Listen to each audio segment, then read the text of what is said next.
Você está sintonizado no Agenda Econômica da TV Senado.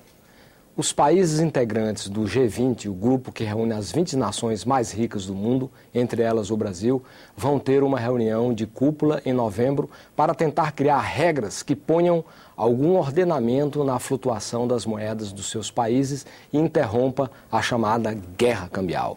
Por essa guerra, o país que mantém sua moeda mais desvalorizada em relação ao dólar norte-americano leva grande vantagem sobre os demais, pois, desse modo, estimula suas exportações e desestimula importações. Com isso, garante mais renda e mais empregos no seu território e leva vantagem em suas contas externas. O Agenda Econômica de hoje vai entrar mais fundo na intricada questão cambial. Para isso, encontra-se conosco o professor José Luiz Oreiro, da Universidade de Brasília, UNB. Participa dessa entrevista o jornalista Davi Meric. Professor, muito obrigado pela sua presença nos estúdios da TV Senado. Eu que agradeço mais uma vez o gentil convite.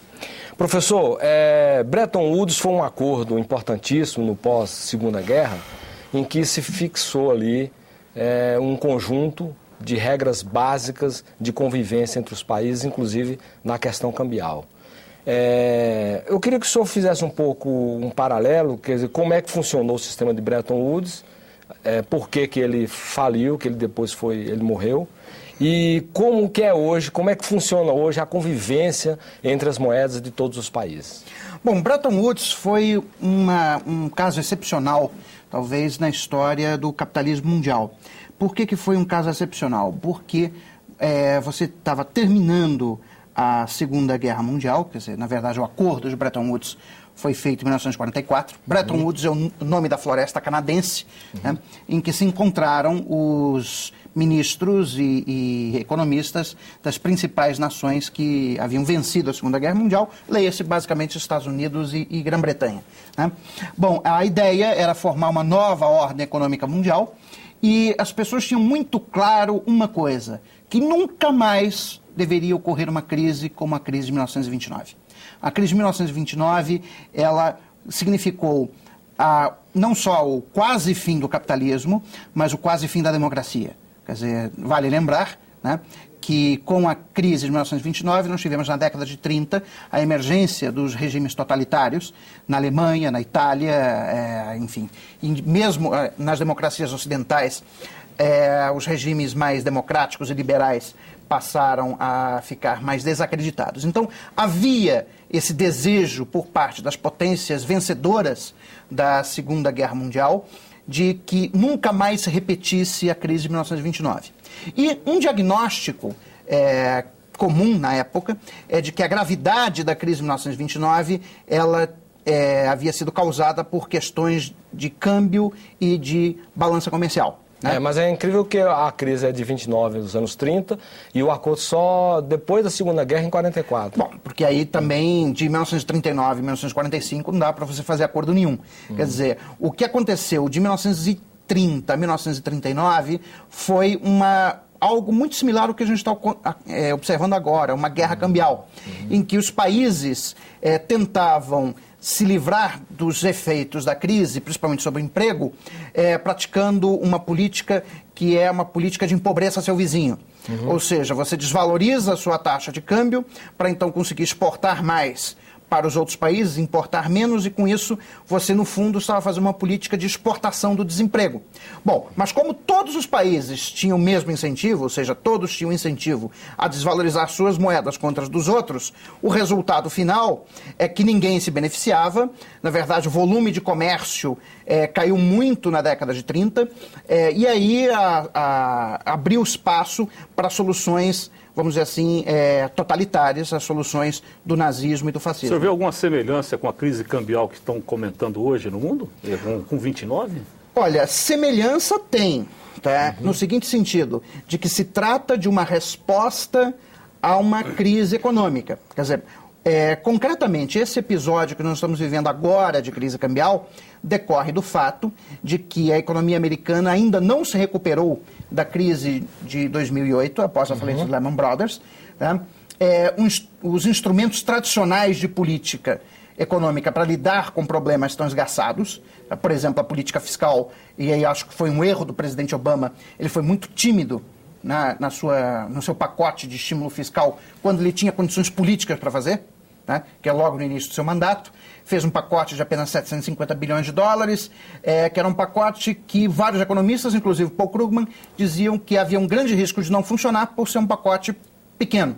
Né? E, de fato, o que se observou de lá para cá é de que esse estímulo fiscal ele não foi suficientemente grande, dado o tamanho da crise. Para vocês terem uma ideia de qual é o problema hoje na economia americana, em 2007, a taxa de poupança das famílias estava em torno de 0%. Hoje, a taxa de poupança das famílias está entre 5% a 7% da renda. Ou seja, as famílias norte-americanas fizeram um ajuste no seu fluxo de consumo e poupança bastante significativo. Por isso que a economia americana ainda está em recessão. O fato de que o consumo caiu muito nos Estados Unidos, o pacote de estímulo fiscal não foi suficiente, as taxas de juros já estão em 0%, então o Federal Reserve não tem mais como usar um instrumento tradicional de redução de taxa de juros para estimular a economia, então só sobra um mecanismo. O mecanismo é o que os economistas chamam de quantitative easing, ou, numa tradução literal, relaxamento quantitativo da política monetária. O que se trata isso? Trata-se basicamente do seguinte: o Federal Reserve imprime dinheiro para comprar títulos públicos e privados. No duro, o que o Federal Reserve está fazendo é financiar déficit público com emissão de moeda. Imprime simplesmente. Imprime para financiar manda gasto. na moeda exatamente isso que está acontecendo. E qual é a repercussão disso sobre o câmbio? Quer dizer, bom, você está imprimindo uma montanha de dinheiro, né, que não tem aplicação rentável nos Estados Unidos, seja porque a taxa de juros de curto prazo está em 0%, seja porque os bancos não emprestam dinheiro. Quer dizer, hoje, para vocês terem uma ideia, as reservas bancárias nos Estados Unidos superam os depósitos à vista. Ou seja, os bancos têm mais reservas do que depósitos. Tá? Agora, professor, alguns economistas acham que o que os Estados Unidos, essa flexibilização monetária, esse aumento de liquidez que determinado lá pelo Federal Reserve, não consiste basicamente em emissão de moeda, mas sim o Tesouro Americano está entrando, comprando os títulos de volta e jogando dinheiro no mercado. Quer dizer, há uma expansão da base monetária, mas via compra de títulos e não simplesmente de imprimir papel moeda. Não, mas veja bem, é exatamente a mesma coisa, porque quando o Banco Central faz a política de relaxamento quantitativo, ele está aumentando a base monetária, ele está imprimindo dinheiro, está comprando títulos públicos que estão nas mãos do setor privado. Ou seja, na prática, é como se o Banco Central estivesse dando dinheiro para o Tesouro. Não é exatamente isso, porque tem intermediário. Ou seja, o Tesouro primeiro vende o título para o setor privado e depois vem o Banco Central e compra o título do setor privado através da emissão de moeda. Né? Mas tirando esse intermediário, é exatamente a mesma coisa. Agora, voltando ao ponto da relação da emissão de moeda com câmbio. Bom, como esse dinheiro não tem aplicação rentável nos Estados Unidos, ele simplesmente vai sair dos Estados Unidos, buscando oportunidades rentáveis de aplicação. E aí, quais são as oportunidades rentáveis de aplicação? Na Europa, não dá, porque também está em recessão. No Japão também não dá, porque está em recessão. Basicamente, são os países emergentes. Aí nós temos os países sudeste asiático e os países da América Latina. Professor, eu queria voltar depois para esse assunto, com mais detalhe, para a gente não perder um pouquinho Bretton Woods. Eu queria um pouco voltar ao passado, porque eu acho importante para a gente entender esse presente. Veio a guerra de 39 a 45, quer dizer, em 44 fazem um acordo do Bretton Woods, em 47 ele entra em aplicação. Em que consistia de fato esse acordo para esse convívio das moedas? Isso aí a gente saltou essa parte. Então, o acordo de Bretton Woods estabelecia alguns princípios básicos da nova ordem econômica internacional. Primeiro, um sistema de taxas fixas de câmbio, porém ajustáveis. Né? Então, você estabelecia... Como é isso? Como é que funciona isso? Como é que funcionava? Você estabelecia taxas de câmbio fixas das diversas moedas contra o dólar americano e do dólar americano contra o ouro. Então, você tinha um sistema chamado dólar-ouro. Padrão ouro. Era um padrão ouro-dólar, na verdade. Era um padrão ouro-dólar. Porque as moedas tinham taxas fixas de câmbio contra o dólar e o dólar contra o ouro. Bom, mas era um sistema de taxas de câmbio fixa, porém ajustável. Ou seja, é um sistema diferente do que prevaleceu, por exemplo, na Argentina até 2001. Na Argentina estava na Constituição, ou seja, você não pode mudar a taxa de câmbio, 1 para 1 e acabou. No sistema de Bretton Woods, não. Se um país tivesse um desequilíbrio estrutural no seu balanço de pagamentos, tá? Então ele poderia fazer uma desvalorização de até 20% da taxa de câmbio. Obviamente que acordado dentro do contexto do Fundo Monetário Internacional. Mas ele poderia fazer essa desvalorização e o Fundo Monetário Internacional foi criado, tá, no acordo de Bretton Woods para facilitar esse tipo de ajuste. Ou seja, enquanto o país está fazendo, né, o ajuste estrutural no seu balanço de pagamentos, ele poderia ter acesso à linha de crédito ou de empréstimos do Fundo Monetário Internacional para fazer a suavização, né, desse ajuste sobre o nível de renda. Então, o primeiro princípio do sistema de Bretton Woods era o regime de taxas de câmbio fixa, porém ajustável. Segundo princípio, que isso é extremamente importante para a discussão que a gente tem hoje, né, eram proibidos os movimentos de capitais especulativos de curto prazo. Eles foram terminantemente proibidos pelo acordo de Bretton Woods. Você só poderia ter investimento externo direto. Tá? É muito simples, porque se você quer fazer um regime de câmbio fixo e ao mesmo tempo que você também deseja fazer com que cada país use a sua política monetária para promover o pleno emprego, que era a grande preocupação no final da Segunda Guerra, ou seja, nunca mais queremos ter 1929, nunca mais queremos ter um Adolf Hitler, né? Era necessário que as políticas econômicas nacionais fossem políticas voltadas para o pleno emprego. E para isso, então, as autoridades monetárias teriam que ter as mãos livres para poder fixar a taxa de juros o mais baixo possível. Tem uma terceira? Importante, a senhora citou a primeira. Não, essas são as duas fundamentais. Tá? É o sistema de câmbio fixo, porém ajustável, tá? E o segundo, que é a proibição dos fluxos internacionais de capitais. Por que faliu o sistema Bretton Woods? Olha, o sistema Bretton Woods faliu por um acúmulo de desequilíbrios, mas que eu diria que ele começou a ruir nos anos 60 com a progressiva redução dos controles internacionais de capitais. Né?